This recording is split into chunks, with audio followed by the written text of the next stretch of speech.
So yeah, today we're going to talk about the project that we've been working pretty hard on. There's a research component, there's a building component, and today I'll focus more on the research component. I'll say a few words about the building component at the end of the talk. This is with my student Nusrat, Fanyu, Sriram, Mohammed, and Fisher. So since the merge is coming up in a few days, so I thought a better title or a better summary of this talk is this, okay? POW becomes POS, and the talk is about why we should instead think about POS plus POW. Okay, so first let's talk about POW to POS. There are three, I think, pretty well-known advantages by now. Number one, of course, less energy. Number two, faster confirmation. Number three, more accountability. So I believe these three are the top advantages of why one wants to go to POS. And I think this third one is the least understood, I think. But I think if you ask Vitalik, he will tell you that this is equally important compared to the other two in terms of why Ethereum goes to POS. So let's go a little bit deeper into this, more accountability. So what does accountable safety means? Accountable safety means this, okay? It means the following. If a system is accountably safe, that means that if there is a safety violation, that means when SHT happens, okay, then 1/3 of the adversary validator can be provably identified as protocol validators, okay? So that's what accountable safety means. And it is stronger than safe if less than 1/3 validators are adversary. So this is the standard assumption that people make, like honest supermajority or honest majority. There's a flavor of assumption. This, you can think of it from a logical point of view, is actually a stronger property. In a sense, it is not making any majority assumption, but it's just saying that when bad things happen, I can punish somebody. Okay, so how does this punishing work? Roughly, it works as follows. You're building a chain using a set of validators. So throughout the talk, these people are just a set of validators. And suppose there's an attack, so an alternative chain is built. And because of the quorum intersection, as mentioned earlier, you have now a bunch of people, in fact, at least 1/3 people have double signed in order to achieve a quorum of 2/3 on each of those branches, and therefore you can provably identify them because they're the same people signing the two blocks or the two chains. So, okay, so this is the notion, all right? So this is the foundation of this talk, all right? Accountable safety. Any question about this concept? Okay, so this accountable safety cannot be achieved in proof of work. There's no such thing. And therefore, in proof of stake is sort of understood to be a very important property of proof of stake that one wants to have. Now, however, today's talk is about actually there are two caveats, two negative results associated with this. So the first negative result is actually there's no slashability. So let's understand what this means, okay? So first of all, the observation is that in fact, many POS protocols have accountable safety.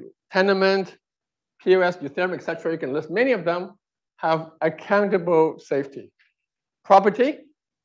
However, it can be proved that no POS protocol can have slashable safety.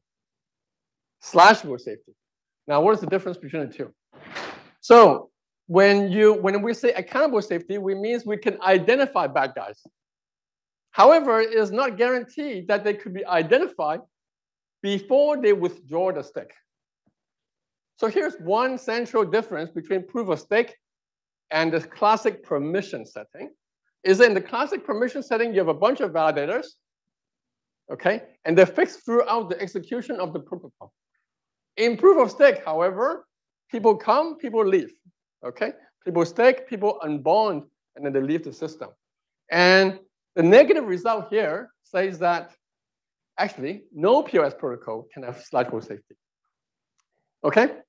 So therefore, accountable safety is not enough. Number two, another negative result, again associated with accountable safety, is that protocols which have accountable safety have weak censorship resistance. Okay, what does that mean? So here's a negative result, another negative result.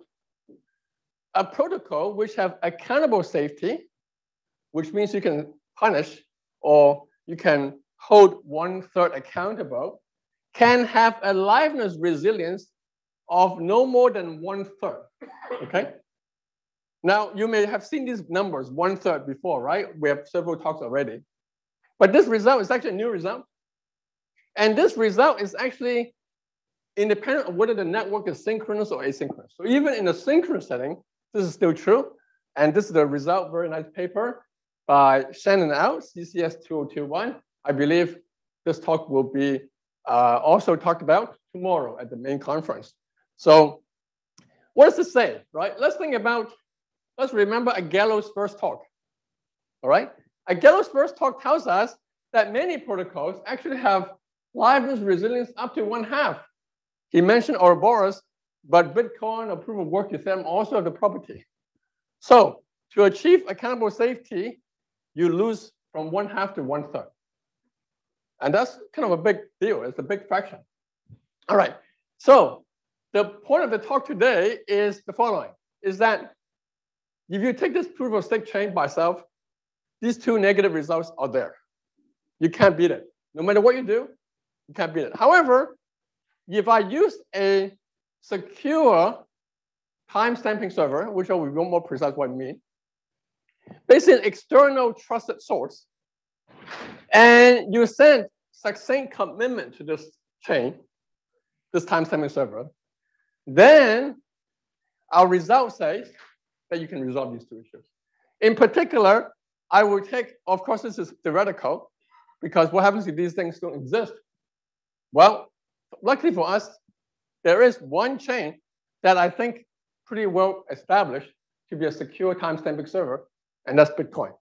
Okay, so the result that we have is a new protocol called Babylon, which takes a proof of stake chain pretty much off the shelf, for example, like a Tendermint chain, and build a protocol that communicates timestamp events onto the timestamping server and achieve slashable safety, number one, negative result resolved, and two, achieve liveness resilience all the way to 1/2. Moreover, we showed that 1/2 is the best you can do whenever you make succinct commitment, okay? All right, so the first thing I want to say is that why is there no slashable safety in a POS protocol without any external trust? It's basically a pretty well-known fact. It's posterior corruption attack. Okay, so a chain is being built by the validators. They request withdrawal, and then the withdrawal is granted after a while. Okay, and now the withdrawal is granted. Stake is removed, is unbonded from the system. Now the same stake, the same coins, cannot be used to build an alternate chain because the keys are still valid. So an alternate chain is built. Now, of course, there is now a lot of double signing there. Okay. However, you notice that in both of the chains, the canonical chain and attack chain, the stake has been withdrawn. So you've identified bad guys, but the bad guys have left. Too late. Okay. And so that's why you have accountable safety, but no slashable safety. And the negative result says that without any external trust, no POS protocol can provide slashable safety. So in practice, people understood this problem. Vitalik talked about it many years ago. And the solution that people come up with in the real world with a proof of stake protocol is a so-called social consensus. Okay, what the social consensus means, let's see it. So I'm building a proof of stake chain. I have a withdrawal request. The chain continues. And you wait a long time. Okay? You don't let the unbonding happen. You wait a long time, like 21 days, for example. Because 21 days is in Cosmos chain. In other chains, there are similarly long time. And then you're hoping that within these 21 days, social consensus has been established as to that this is the canonical chain. And how the social consensus achieved is a little bit murky. is not really formalized. It's basically saying that the community has got together and figure out that this is a chain.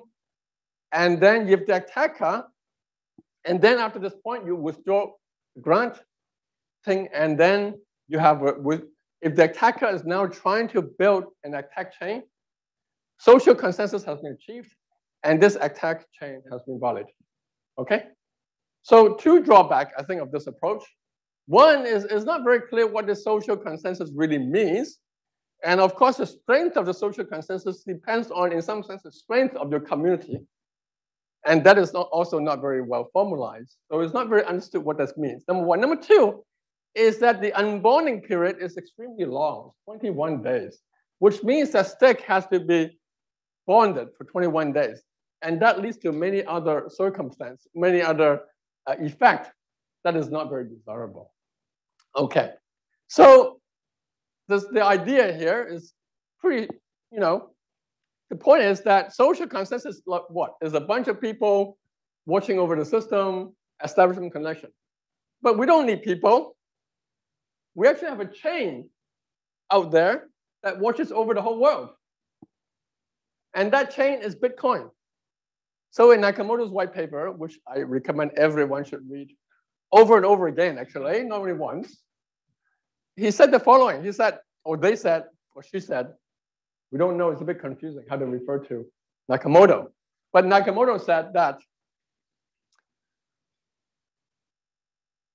he wants to build a timestamping server.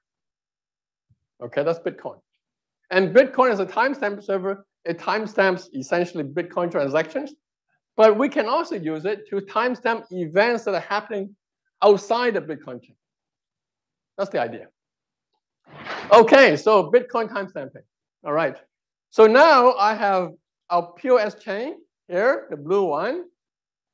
And we have the Bitcoin chain running. All right, it's always running. And as the POS chain gets built, I send transactions to the Bitcoin network, into the mempool of Bitcoin network. And the miners will, if I pay enough fees, which actually is quite reasonable fees, you put it in, the transaction will put it in, and that sort of timestamp the event that this block is finalized on the POS chain. Okay? And the check mark means finalized. And then when someone moves the withdrawal request, then the checkpoint of that block will checkpoint the withdrawal request, and that measures the starting time of the request. Okay? And now you want to wait. Okay? Wait. And you wait.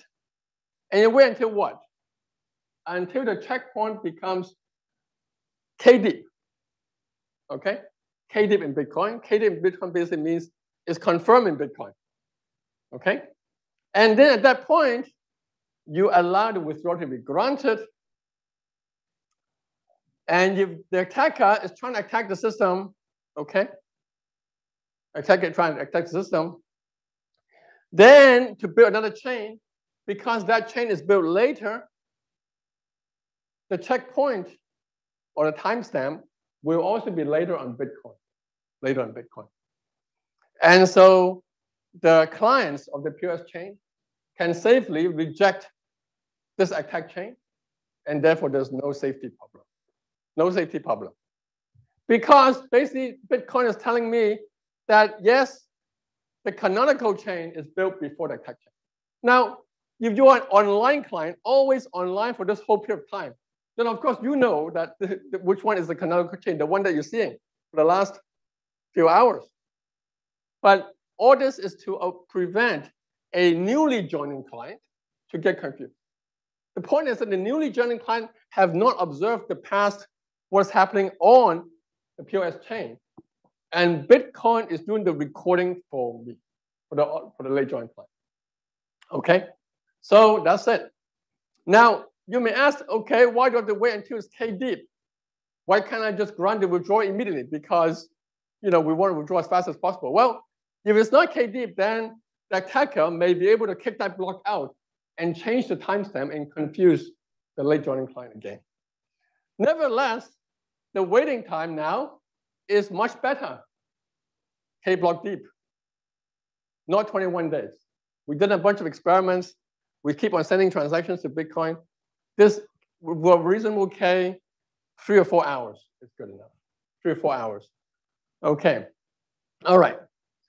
However, this actually protocol, by just checkpointing and doing this fork choice rule of the earlier fork, is actually not enough to guarantee slashable safety.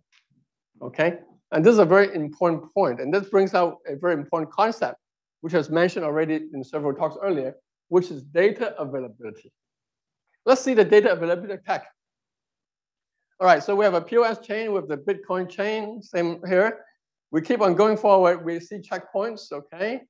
Checkpoints. But now, suddenly, something weird happens. Is that the attacker is creating a chain, but in private. In private means not observable by any POS, other POS nodes or clients or validators, okay? On that chain, it does a withdrawal request and grant it. But to attack the system, it nevertheless sends a data unavailable checkpoint. Okay? Data unavailable checkpoint. So the checkpoint's there. And then when the honest folks are building a canonical chain, then it released this chain. And now because it checkpoint earlier, it is actually regarded as an early chain. And so the attack is successful. Okay? So this is a data availability attack. And actually, that's the reason why we should not mention is that these checkpoints cannot be just hashes of the data block. It has to come with the signatures of the current active validator set. Okay? So this is to prevent that one attacker can already create this data available attack. And for example, if I need a threshold of, say, 1/2 or majority, then at least half the people become bad in order to mount this attack. Because what I'm going to do now is I'm going to have a safety problem. So what I'm going to do now to change the protocol to avoid the safety problem. So by the way, this is the non-slashable attack. So this protocol is no good by itself. So what you should do really is that as a POS client or node, you have to check for data availability and make sure that all the checkpoints on the Bitcoin chain has data availability. Otherwise, you'll just stall and not go forward. So what we're doing here is we're sacrificing safe liveness to get safety, to get slashable safety.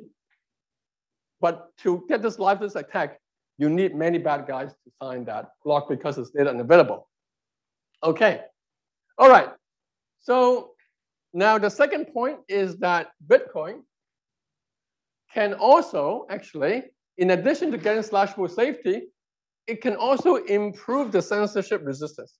So let's remind ourselves that we know that POS chain, which is accountably saved, cannot get a resilience beyond 1/3. Okay? Now I'm going to try to get to 1/2. So what happens is that, for example, suppose you have 1/3 bad guys on the POS chain, 1/3 valid is bad. Then a transaction can get censored. Okay? A transaction gets censored. All right? Now, if this transaction is censored, then the other validators who cannot move the block forward because they don't have the votes, move the transaction forward, they will complain. Who do they complain to? Well, of course, they can complain to Bitcoin. They will send a complaint to Bitcoin. Hey, Bitcoin, this transaction is being censored. Okay, but how do you know this is the correct complaint? So you wait a grace period. You wait a grace period, and you check whether the checkpoints during this grace period, okay, contains this transaction or not. If for a long time it does not contain this transaction, then indeed censorship has happened.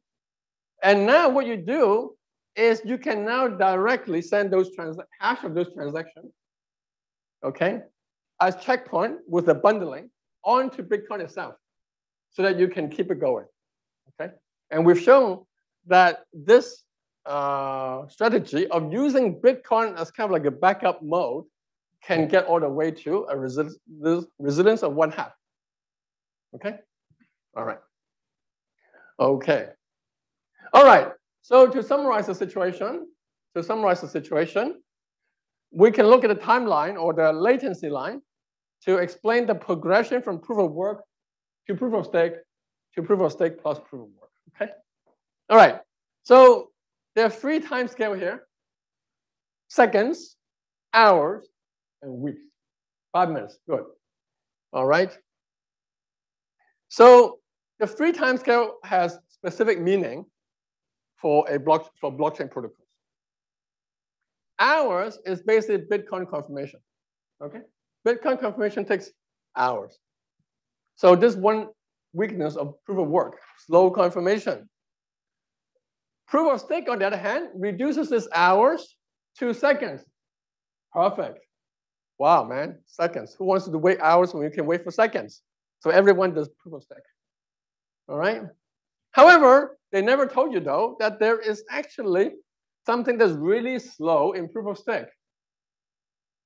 And that's withdrawal and censorship recovery. I didn't talk about censorship recovery, but say Ethereum actually has a way to do censorship recovery using the so-called inactivity leak. And that actually also requires social consensus and also requires weeks as well. Okay? So it's just very slow using social consensus. So it's very funny because Bitcoin is in the middle. On one hand, it's much faster. On the other hand, it's much slower. I find this picture kind of cute. Yes, no? Okay, all right. All right. So this is from proof of work to proof of stake, splitting 1 time scale to 2 time scale, 1 very fast and 1 very slow. Now, you don't want anything slow, of course, right? And so what the proposed solution, the Bitcoin timestamping, is essentially to shift this all the way back to Bitcoin latency, all the way back, using Bitcoin timestamping. And by doing so, we can achieve slashable safety. We can always punish 1/3 bad guys and slash them before they can escape from the system. Very important. Plus, liveness resilience all the way to 1/2 a Gallo's favorite number. Right here, right now. Okay. All right. Good. A Gallo's favorite number. Half. We got to half. All right. Okay. So at this point, we get slashable safety and we get liveness resilience half. Okay. Now, question is, can we do better?